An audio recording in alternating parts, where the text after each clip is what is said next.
Ingeniero Ordóñez, compañeros, deseándoles bendiciones en este día. Nosotros somos el grupo número 1 y les vamos a hablar sobre Oryza sativa, el arroz. Origen e importancia del arroz.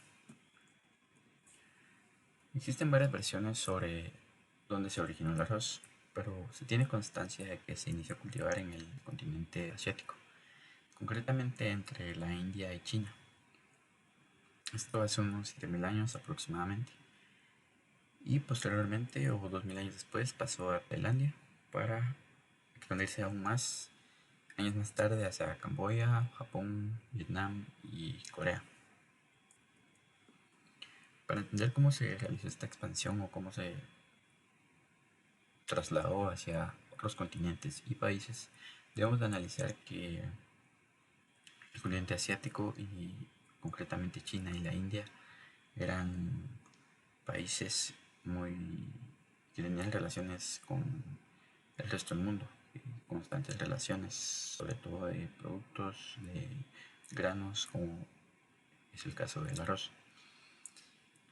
Pero también debemos saber que esto fue principalmente o inicialmente hacia el occidente, donde Alejandro Magno en el año 325 a.C. lo probó y de hecho fue el primero en probarlo.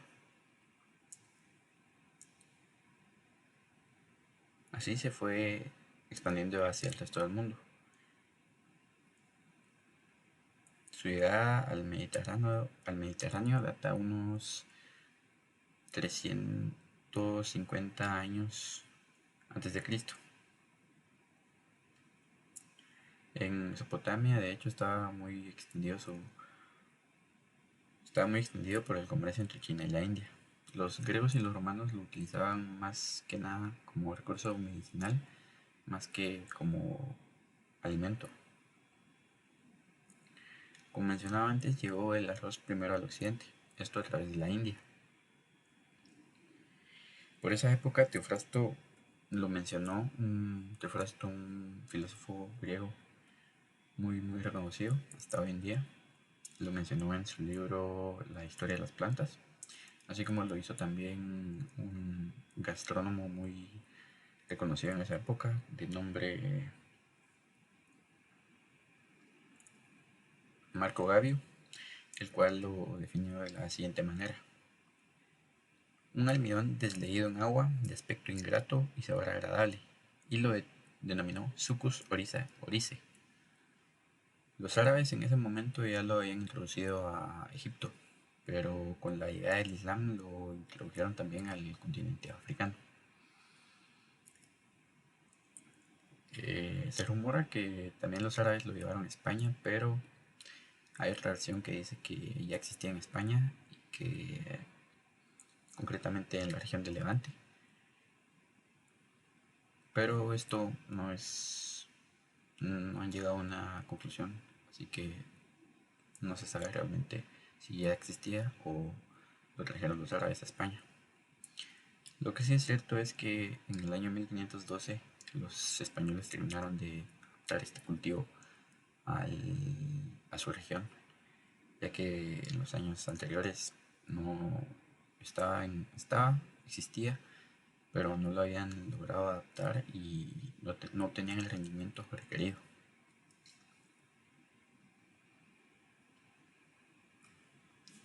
A partir de ese año, el cultivo o el grano, el arroz se expandió hacia la isla de la España, la isla de la Española, la que actualmente es República Dominicana y Haití. Y luego de esto se expandió hacia las islas alrededor de la isla que antes era la isla de la Española. Se expandió hacia las islas que la rodeaban. Para, por último, después de la expansión de la isla de la Española hacia las que se encuentran alrededor, o se encontraban alrededor, se terminó por dar el salto al continente americano, donde lo cual fueron los mismos españoles que lo trajeron con la llegada de Cristóbal Colón. Y fue cuando ya vino al continente americano. Ya estando en esta región, lo que terminó de desarrollar o de definir el desarrollo del cultivo en esta región y de adaptarlo fueron los esclavos que vinieron del continente africano, ya que ellos tenían conocimientos acerca de cómo manejar el cultivo de la caña de azúcar y estos conocimientos los adaptaron, los efectuaron en el cultivo del arroz y fue un éxito y fue que se terminó de desarrollar y de, pues tener una mejor producción y mejor rendimiento en esa época en este continente. La llegada de los esclavos negros que tenían conocimiento acerca de la caña de azúcar.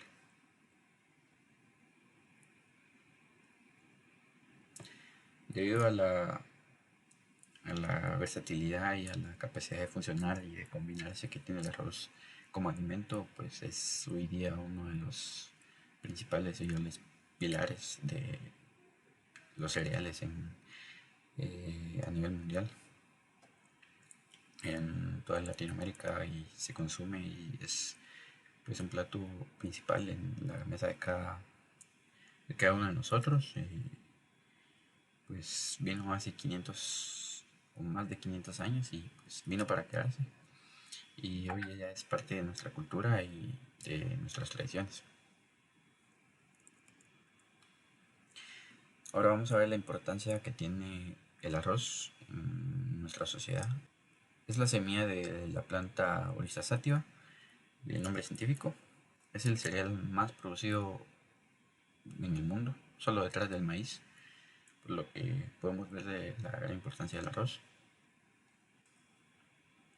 Esto sobre todo en el continente asiático, ya que para ellos es como bien sabemos, es pues, si no el alimento básico, pues está entre los alimentos más consumidos y básicos de ese continente. Pero evidentemente pues es muy importante para todo el mundo.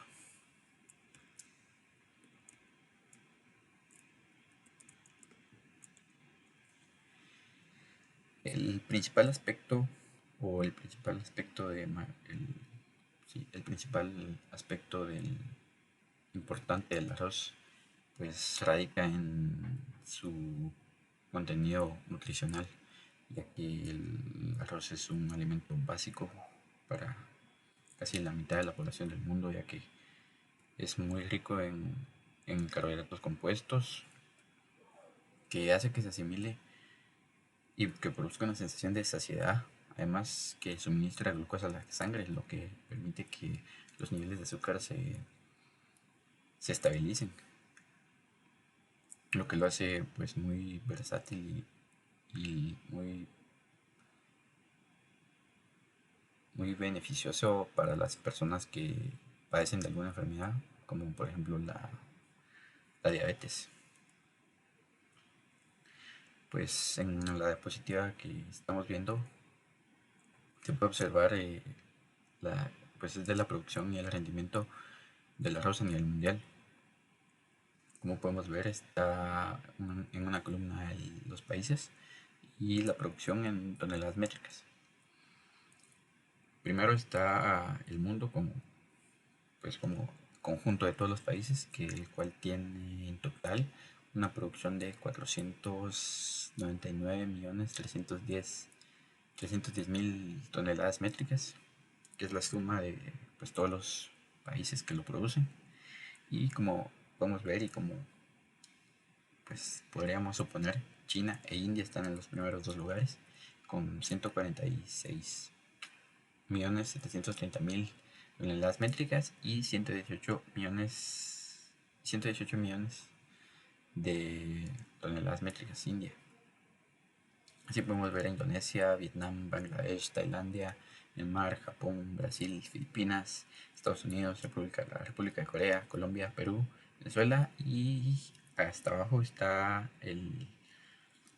la, la producción de Guatemala, que Pues son aproximadamente 4 millones de toneladas métricas. Como podemos ver, en Guatemala no es tan cultivado como podría llegar a serlo en Asia, pero igualmente es un cultivo que tiene importancia. Principalmente no es cultivado ya que las condiciones edafológicas de los suelos de aquí pues en general no son las más adecuadas para el desarrollo del cultivo. Esto muy importante y que es pues, necesario mencionar es que el arroz proporciona empleo al mayor sector de la población rural de la mayor parte de Asia, y evidentemente no solo de Asia sino de cada país donde es cultivado. Pues, es una fuente de ingreso para cada individuo y posteriormente para un país entero, para un continente entero. Proporciona una fuente de ingresos muy alta y pues eso es una fuente de ingresos para las personas que lo cultivan, ya sea para su subsistencia, puede ser, o para alguna empresa en específico. También lo menciona allí, es muy cultivada en Europa.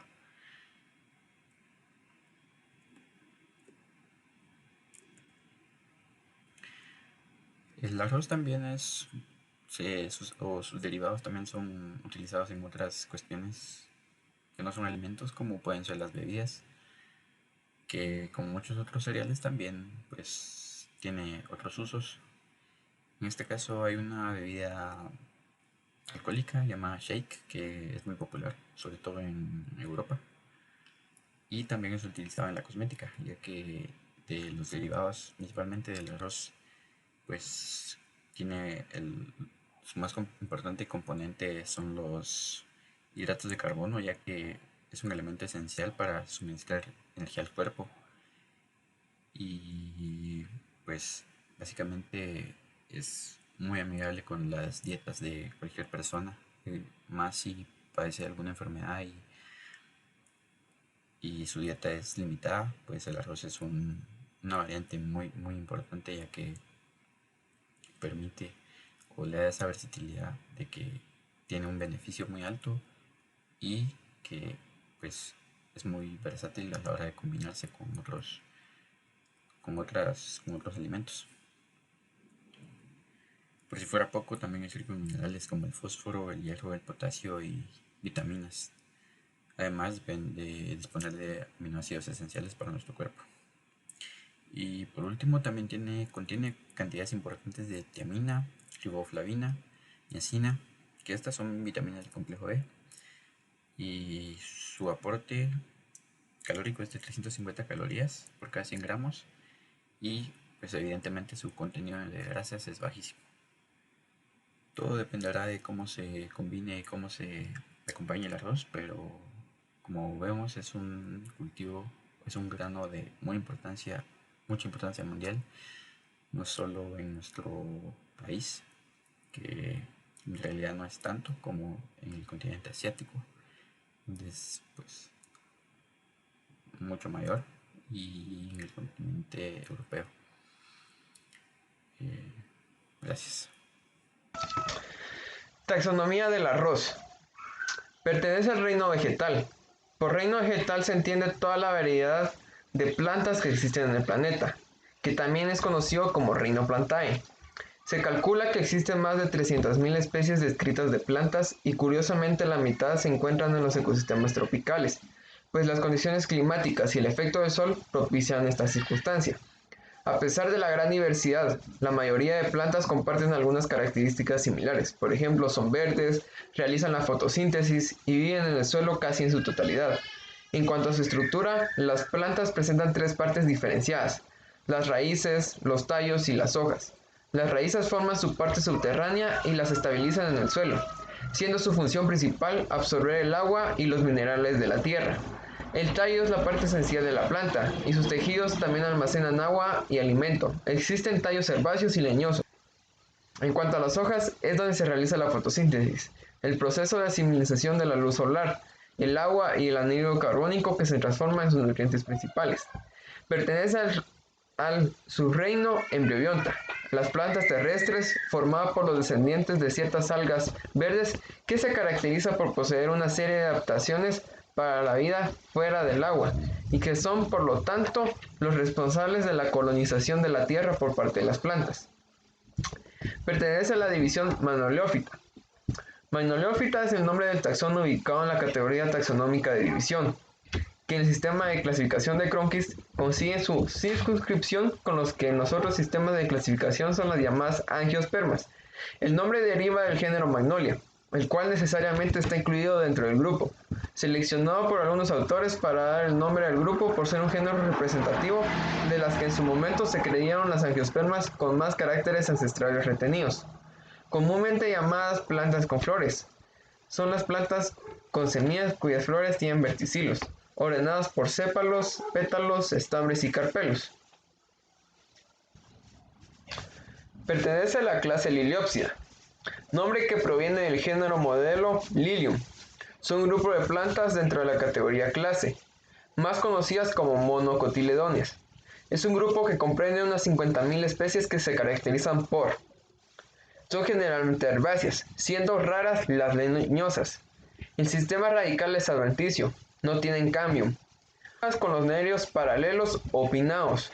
Las piezas florales parecen en conjunto de 3, raramente 2 o 4, pero nunca 5. Los de polen tienen una única abertura por lo general. Las semillas tienen un solo cotiledón, siendo muy raro 2. Esta clase agrupa las plantas monocotiledóneas, en general mucho menos diversas en hábitos que las dicotiledóneas. Mientras el 50% de las dicotiledóneas son las leñosas, muy pocas monocotiledóneas lo son, y la mayor parte de ellas se encuentran en la familia Araceae. Pertenece a la subclase Lilidae. Es una subclase de hierbas terrestres o epífitas, ocasionalmente acuáticas. Son frecuentes los geofitos con rizomas, bulbos o cormos, frecuentemente micorrizadas. Pueden llegar a ser lianas o plantas arborescentes. Las hojas son alternas o rara vez opuestas o verticiladas. Aunque pueden ser todas basales, pueden ser simples y enteras o algo dentadas, estrechas y paralelinervias. Es frecuente la presencia de una vaina basal que puede estar reducida a escamas. Las flores son a menudo epíginas, aunque también las hay hipóginas, generalmente zigomorfas. El perianto suele estar formado por 6 tépalos, que se disponen en 2 series de 3 piezas de aspecto petaloide. El androceo está compuesto por 1, 3 o 6 estambres, aunque ocasionalmente puede haber 2, 4 o más de 6. Los granos de polen suelen ser binucleados o raramente trinucleados. Generalmente los granos de polen son monosulcados o inaperturados. El gineceo puede presentar 3 carpelos soldados en un ovario que puede ser súpero o ínfero. Pertenece al orden Cyperales. En el sistema de Cronquist es usado para un orden. Pertenece a la familia Poaceae. Son una familia de plantas herbáceas o muy raramente leñosas, perteneciente al orden Poales de las monocotiledóneas, con más de 820 géneros y cerca de 12.100 especies descritas. Las gramíneas son la cuarta familia con mayor riqueza de especies luego de las compuestas, las orquídeas y las leguminosas, pero definitivamente es la primera en importancia económica mundial. Pertenece a la subfamilia Oryzoideae. Es una subfamilia de la familia de las gramíneas. Presentan espiguillas con glumas muy reducidas y el androceo con 6 estambres.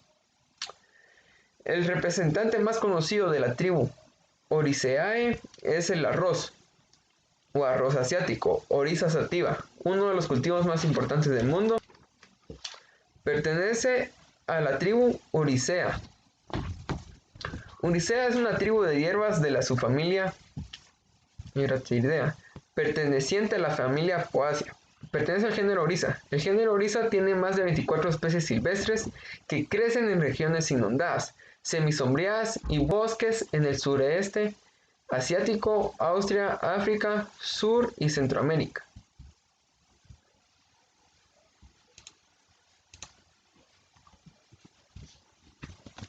El arroz Oryza sativa es una monocotiledonia. Pertenece a la familia Poaceae.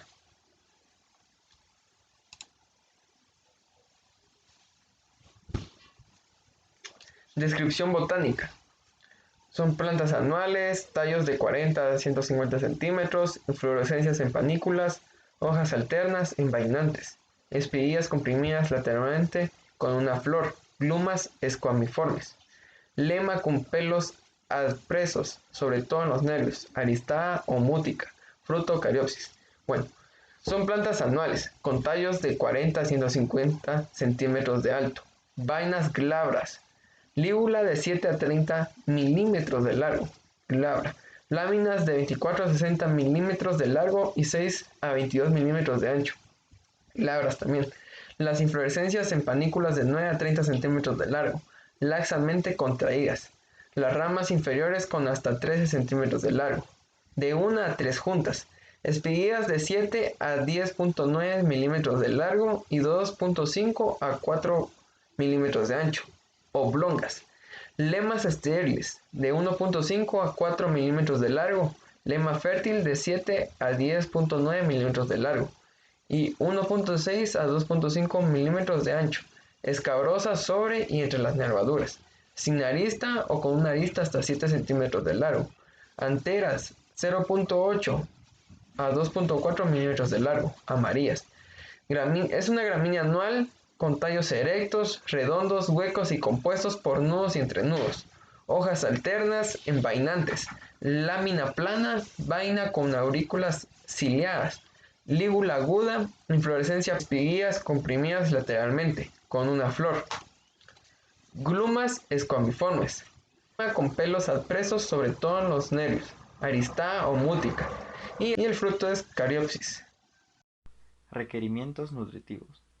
La decisión de cuándo fertilizar, cómo y con qué fertilizar va a depender bastante de las características naturales o residuales que nuestro suelo pueda contener.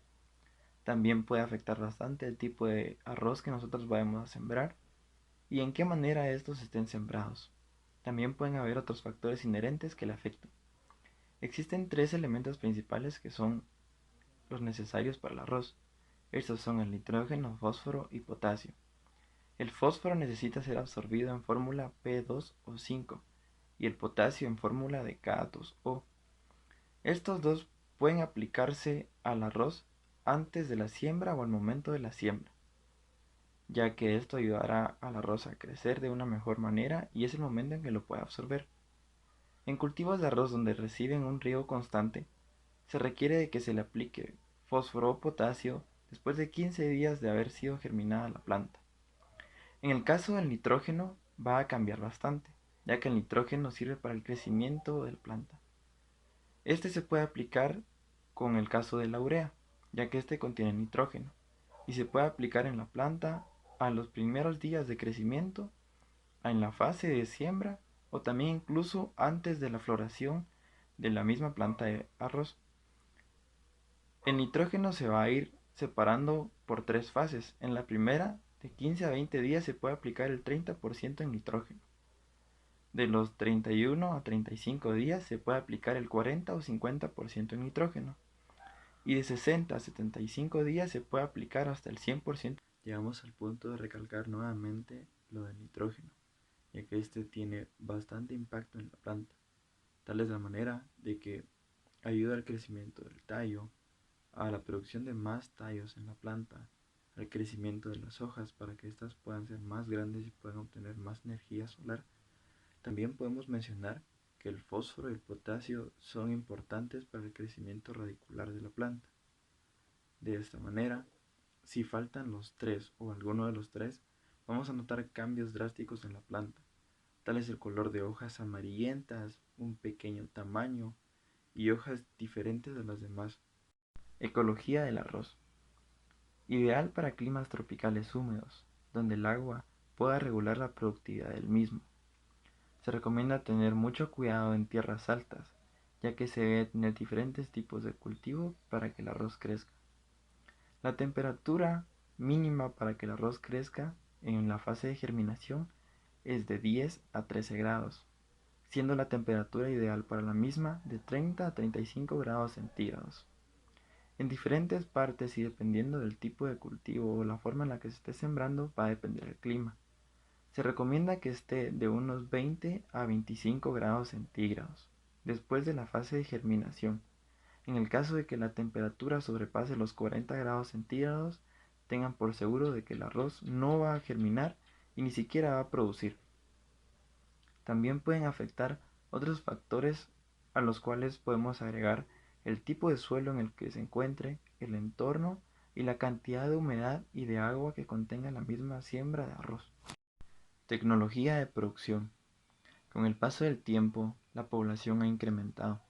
Esto ha hecho que tengamos una mayor necesidad de arroz. Tal es el caso de los países occidentales. De esta manera, en 1980, el país de Madagascar inventó la técnica SICA, Sistema Intensificado del Cultivo de Arroz. Es una técnica fructífera que busca eliminar la mayor cantidad de plantas de semillero, eliminar técnicas tradicionales y también eliminar las técnicas nuevas de trabajo. Estas son el uso de fertilizantes químicos y también de insecticidas químicos. Esta técnica costó que se implementara en todo el mundo, ya que esta técnica cuenta de mayor trabajo, cuenta de un mayor esfuerzo de parte de los agricultores que lo vayan a tomar. Pero de igual manera, esto lleva a que tengan una mayor producción a fin de cuentas. Esta técnica ha sido utilizada por varios países, tales son China, Filipinas, India y también la misma Madagascar. De esta manera, se basa en 6 principios. El primer principio de la técnica SICA es la siembra por semillero. Cuando hablamos de siembra por semillero, lo único que buscamos es reducir el número de plantas de semillero. El semillero con el que se trabaja es un semillero distinto, el cual posee un suelo altamente húmedo, mas no un suelo inundado tal como en otros casos. En otros casos se trabaja con suelos inundados y las semillas se dejan un día entero en agua para poderlas sembrar después. En el caso de estos semilleros, se siembra directamente en los suelos húmedos. Los semilleros están separados por cuadros y se plantan 4 semillas por cada cuadro. Se pone una semilla en el borde de cada cuadro, eso quiere decir en sus 4 esquinas. De esta manera, las plantas pueden crecer en un promedio de días de 8 a 16. Al momento en que salen las 2 primeras hojas, pasamos a la segunda fase, la cual se basa en la siembra una por una. Se toma una planta del semillero y se siembra directamente en el suelo donde vayamos a tener la siembra. Pero este suelo es distinto a otros, no es un suelo inundado y también se basa en un suelo altamente húmedo. Luego de eso pasamos a la tercera fase y en la tercera fase hablamos de una siembra muy separada. Dejamos de sembrar por hileras y sembramos con una distancia correcta para que los nutrientes puedan ser mejor absorbidos y también que las plantas no peleen por luz. De este modo pasamos al cuarto principio y el cuarto punto se basa en no inundar más las siembras de arroz, ya que con demasiada agua lo único que hacemos es que se pierda 3/4 de las raíces de arroz, haciendo que éste germine y crezca en menos tiempo y que produzca cada vez menos. De esta manera, solo se busca tener un suelo altamente húmedo, tal como fue en la fase del semillero.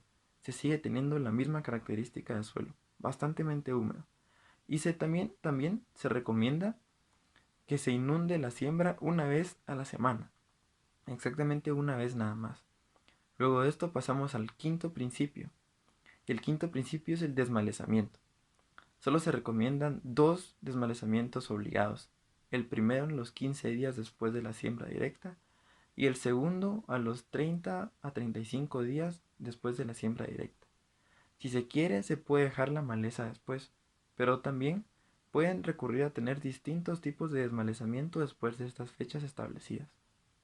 Y por último punto, la parte 6 de esta fase de SICA se basa en la eliminación de uso de fertilizantes químicos e insecticidas químicos, llegando así a utilizar abonos orgánicos y diferentes tipos de fertilización orgánica que puedan haber.